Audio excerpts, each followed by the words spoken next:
Hello.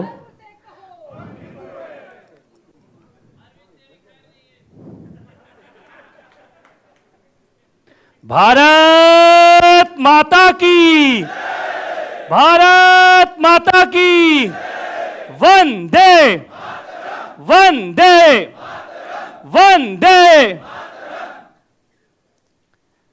मंच पर उपस्थित परम पूजनीय, आदरणीय, बरसों बरस में शायद कभी कोई ऐसा भक्त जन्म लेता है जो अपने ईश्वर के अधिकारों के लिए भी आवाज उठाता है।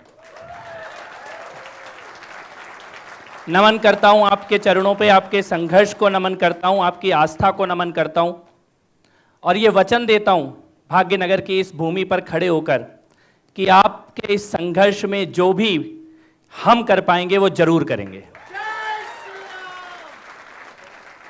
आदरणीय श्री नागेश्वर राव जी, इस देश में प्रशासन और ईमानदारी, उसका अगर कोई एक कॉम्बिनेशन साथ में देखना हो और वो भी धर्मनिष्ठ, इस देश में बहुत बड़े बड़े अधिकारी रिटायर हो जाते हैं और मुड़ के अपने धर्म को, अपने देश को देखने की उनके पास फुर्सत नहीं होती है।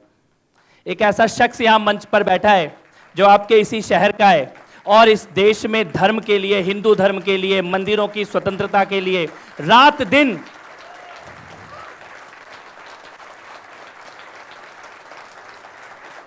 मुझे लगता है शायद ये ड्यूटी में इतने घंटों इन्होंने काम नहीं किया होगा जितना रिटायरमेंट के बाद काम कर रहे हैं। और इस देश की आवाज को समझने वाले, जमीन को समझने वाले, मिट्टी को समझने वाले, जन की बात को खुलकर कहने वाले मेरे भाई, मेरे साथी, मेरे दोस्त, ऊर्जा से भरपूर प्रदीप भंडारी, सामने इस सभागार में बैठी है वो वीरांगना जिसने पीटा को इतना पीटा कि मुझे लगता है हलाल तो बहुत होते होंगे, झटके से मरा हुआ हमने देखा है पीटा को।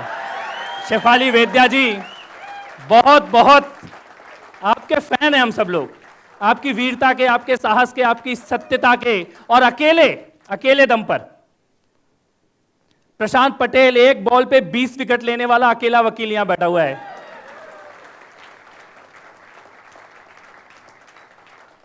मेजर पुनिया,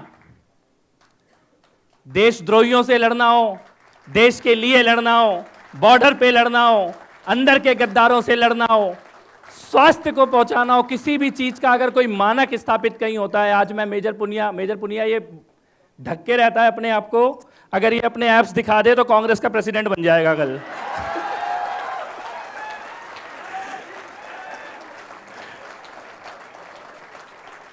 उधर ऐप्स पे बनते हैं प्रेसिडेंट, ऐप होना चाहिए बंदे में, वो गांधी परिवार में ही पैदा होगा। बल्कि मैं तो ये सोच रहा था ये विश्वेश्वरैया भवन ये राहुल गांधी को ट्रोल करने के लिए चुना है क्या वेन्यू? अभी 50 साल का हो गया वो, इस बिल्डिंग का नाम नहीं बोल सकता।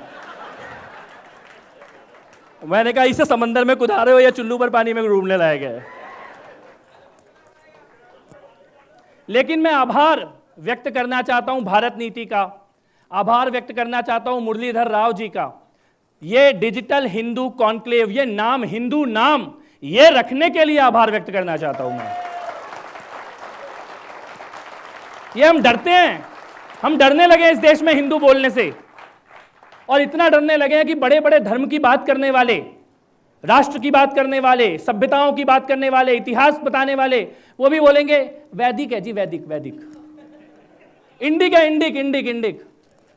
हिंदू बोलने में डरते हैं, ऐसा लगता है हिंदू बोला तो कोई आतंकवादी है, हिंदू बोला तो कोई बड़ा कट्टर सा, रेडिकल सा। तो मैं सलाम करता हूं, प्रणाम करता हूं मुरलीधर राव जी को और भारत नीति को कि ये डिजिटल हिंदू, ये लिखा इधर, और मेरे मन में ये आया कि ये काम कोई मुरलीधर ही कर सकता है, क्योंकि जब गोवर्धन को उठाना हो, जब गोवर्धन को उठाना हो तो गिरिधर भी वही होता है जो मुरलीधर होता है।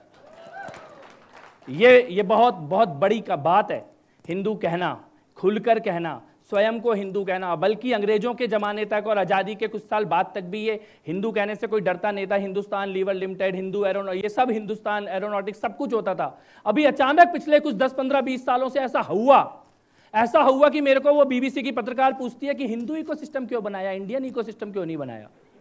मैं कहा तुम हिंदू की बात कर लो तो हम नहीं करेंगे। अगर तुम्हारे पेट में दर्द होता है हिंदू की बात करने से, तो कोई तो कपिल मिश्रा खड़ा होगा उस बात को करने के लिए। जब मैं आया तो कुछ लोगों ने एक नारा लगाया, और मैंने ये मुरली जी को बोला कि आपने बहुत अच्छा किया कि ये इधर भाग्यनगर हैदराबाद में ये डिजिटल हिंदू कॉन्क्लेव किया, इधर हमारा साला रहता है।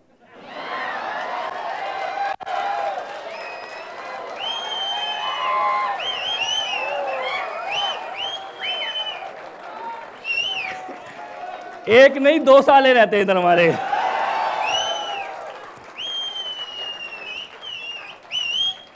वो रिश्ते में तो हमारा साला लगता है, लेकिन क्या करें, उसके खून में गद्दारी है।